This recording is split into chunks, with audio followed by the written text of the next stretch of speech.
sekarang kita lanjutkan dengan soal berikutnya. Ya.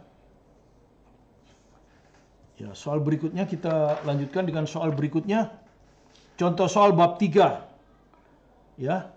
Nomor 4 halaman 47. Nah, ini dari buku penuntun. Jadi ini dua buku ini saling melengkapi ya.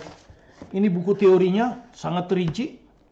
Kemudian ini buku soalnya. Soalnya banyak dan sesuai dengan tujuan Anda untuk masuk SBMPTN, SIMA UI, Gajah Mada dan semua perguruan tinggi.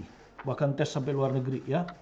Nah, kalau Anda buka halaman 47, nah soalnya seperti ini. Nah, soal yang ini ya. Anda lihat soal yang ini ya. Ada soalnya ya. Soalnya multiple choice ya.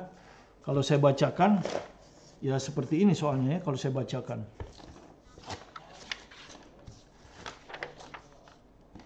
Ya.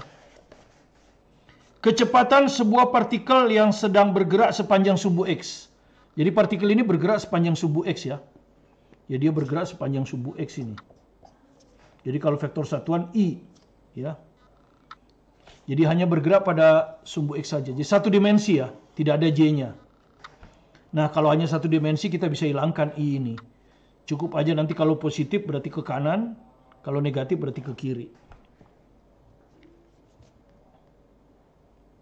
Dalam bidang XY ya, dalam bidang XY bidang kertas ini ya. Di bidang kertas ini tapi dia lurus ke kanan atau ke kiri ya, pokoknya di arah I. Dengan persamaan V sama dengan 14 dikurang 8T tambah T kuadrat meter per sekon. Ya. Ini kecepatan sesaat ini ya, bukan kecepatan rata-rata.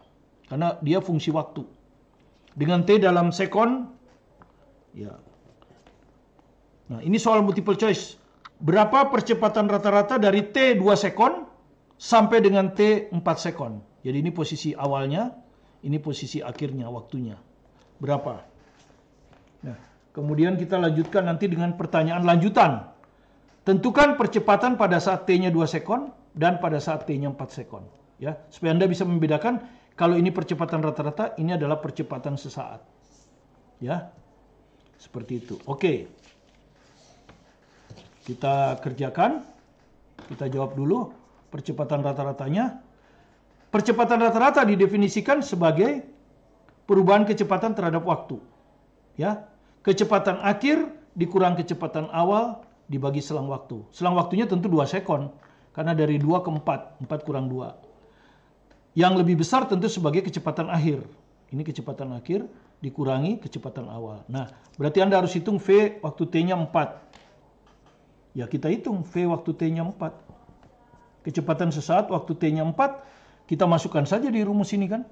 Diganti T-nya dengan 4. Jadi 8 kali 4, 4 kuadrat.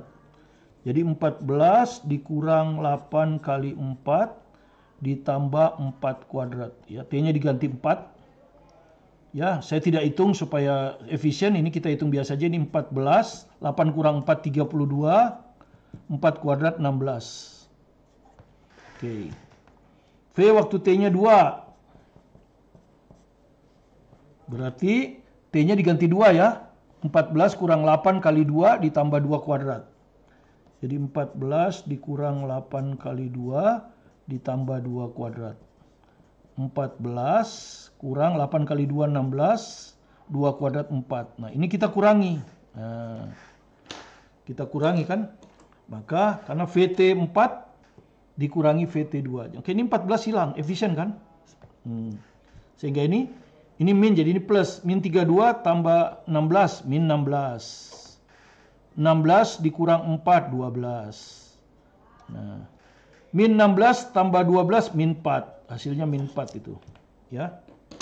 Jadi V T sama dengan 4 dikurangi V T sama dengan 2, itu adalah min 4. Dengan demikian percepatan rata-ratanya adalah ini min 4, ya, ini min 4 dibagi 2. Min 4 dibagi 2. Hasilnya adalah min 2 M per S kuadrat. Tentu ini vektor satuannya kalau mau I ya. Karena dia hanya bergerak di sumbu X. Nah, negatif artinya arahnya ke kiri. Gitu ya. Arahnya ke kiri. Atau kalau mata angin, kalau di sana timur, ini arahnya ke barat. Ya. sumbu X negatif.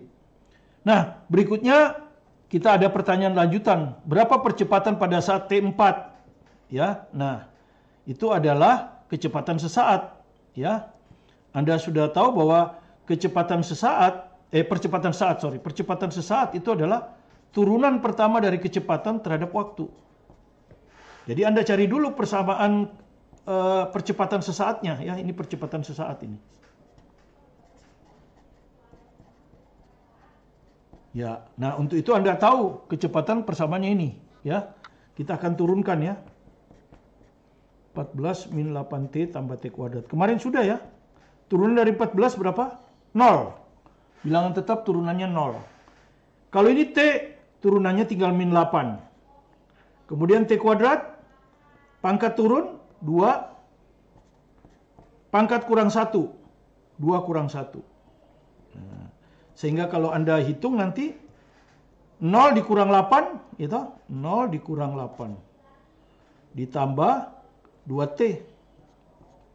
Inilah turunannya. Karena 2 kurang 1, 1. Nah, ini persamaan percepatannya. Persamaan percepatan saat. Nah, kapanpun saatnya kita bisa hitung. Misalnya berapa percepatan waktu T-nya sama dengan berapa tadi? 2. 2. Maka kita ganti T di sini dengan 2. Ya, min 8 tambah 2 kali 2. Hasilnya adalah min 4 meter per sekon kuadrat. Jadi percepatannya ke kiri waktu T-nya 2. Berapa waktu T-nya 4? Ya kan? Ya tinggal diganti aja T-nya 4 ini. Jadi min 8 tambah 2 kali 4. Min 8 ditambah 2 kali 4. 0. Ya. Jadi percepatannya sesaat pada waktu T-nya 4, 0. Artinya dia nggak dipercepat. Ya, beginilah cara menghitung percepatan rata-rata dan percepatan sesaat. Semoga Anda bisa memahaminya. Sebelumnya silakan Anda kalau suka subscribe, like, dan diberi komen supaya Anda bisa mendapatkan video-video kami berikutnya, karena tiap hari kami akan membuat video untuk menuntaskan pelajaran fisika dan kimia. Dan nanti kami mungkin 2 minggu lagi kami akan ke matematika wajib dan matematika peminatan.